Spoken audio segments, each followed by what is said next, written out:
In this tutorial, we're going to talk about the if-then statement in Visual Basic. The if-then statement involves evaluating whether or not an expression is true, and if this expression is true, then executing a block of code. In this application, we have here a traffic light, and we have 3 radio buttons that will operate the traffic light when the application is being debugged. So the first thing we're going to do in this tutorial is debug the application, and we'll see how this is working from a visual perspective before looking at the code.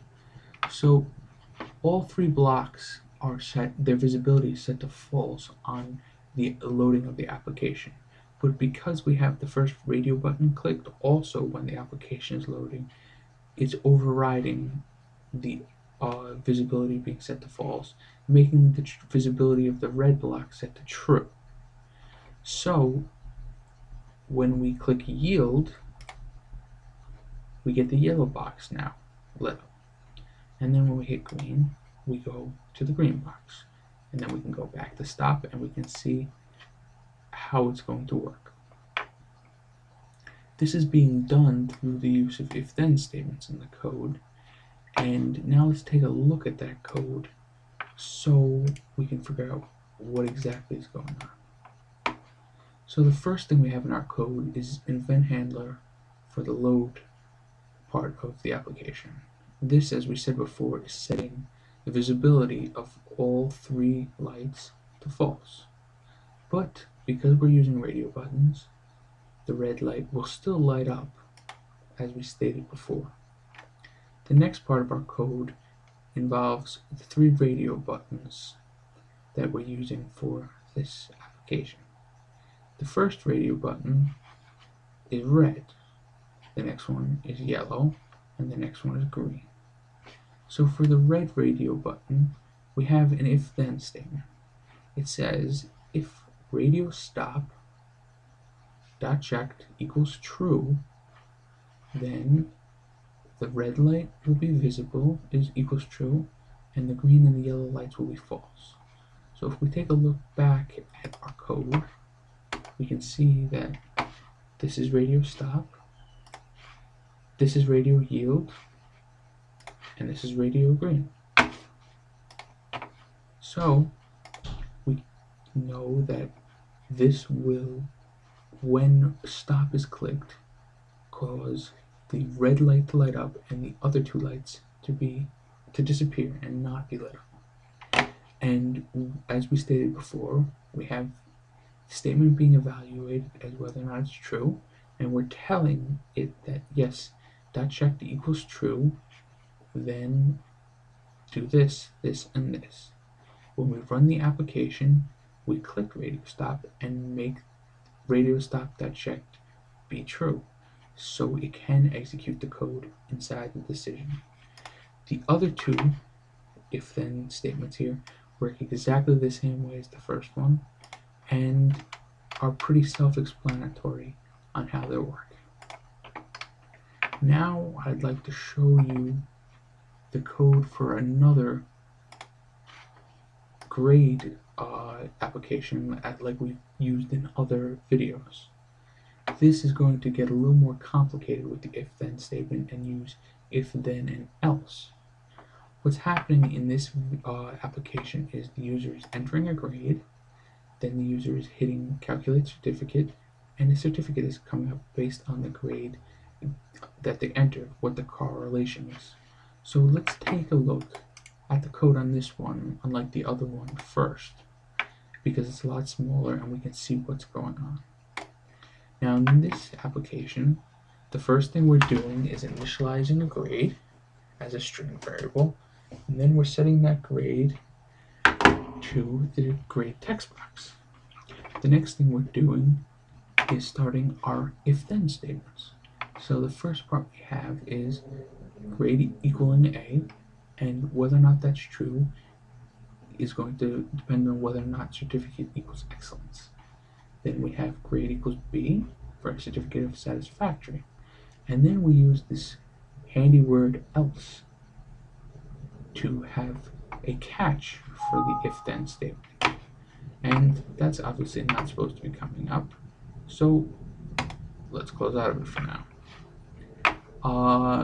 So as I said, the else statement is a catch for the if statement and the else if statement. The else if statement is just adding a second option to the if then and extending it so we don't have to say if then and then create another if statement. Instead, we can combine these three expressions into one. So now let's run our application.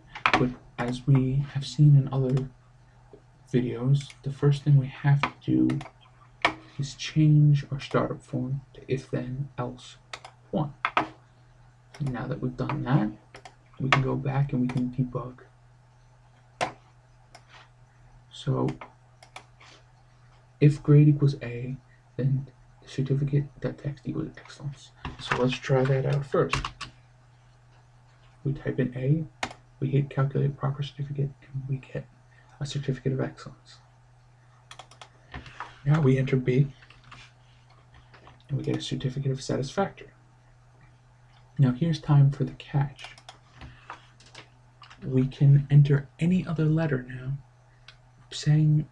We're saying hypothetically here that a certificate is only to be available for people who got an A or a B. So let's say that person got a D. This message box, as it says here, comes up and it says the grade you entered does not get a certificate. So this tells the user that either they made a mistake if they know they're supposed to be getting a certificate, or they're just not getting a certificate because their grade was too low. This also works, as I just said, for a mistake. Say the user enters the letter Z accidentally. They hit this and they get this to come up. It doesn't just, it doesn't come up with something that shouldn't be there. This alerts the user as to something has happened. Now let's take a look at what would happen if we got rid of this else statement. Right here, it didn't have its catch. So we deleted that statement and we've saved our work. And now when we hit debug, enter an A again just to make sure things still work. We get excellence. But now if we enter a C, nothing happens. So this is a way in which the user could get very confused very quickly, because they might think that a certificate of excellence is for a grade of C. So it's important here in an if then statement for us to have that else attached, because it'll, like I said before, it will catch any errors or the larger category of items that are not being used. In this case, we're looking for the A and the B, but we want to catch other things and tell people a general response to those, but we only want specific responses for A and B.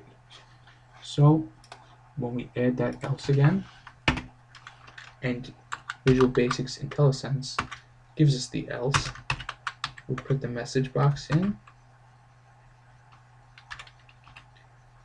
and we can write something else this time.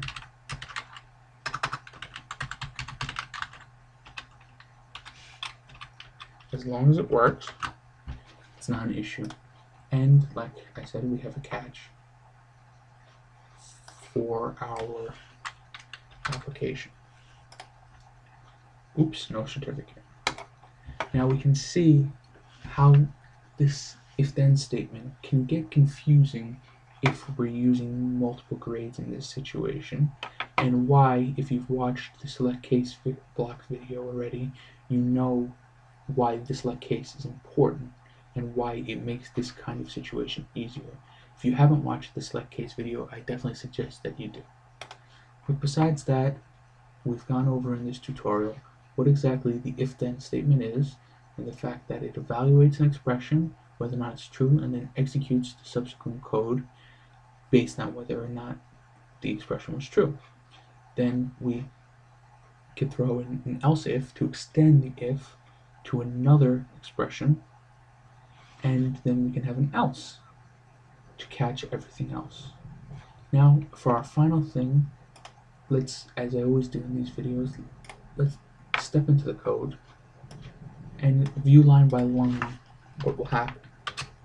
So we enter an A and we hit calculate proper certificate, and then we cycle through with F8, and now we're inside of the if statement. So it says if grade equals A, then this is excellence. So we make it here, and then we should leave, which we do. We end the sub, and we get our certificate. So now let's show a C. We'll hit calculate, and we'll cycle through. This doesn't work. This doesn't work.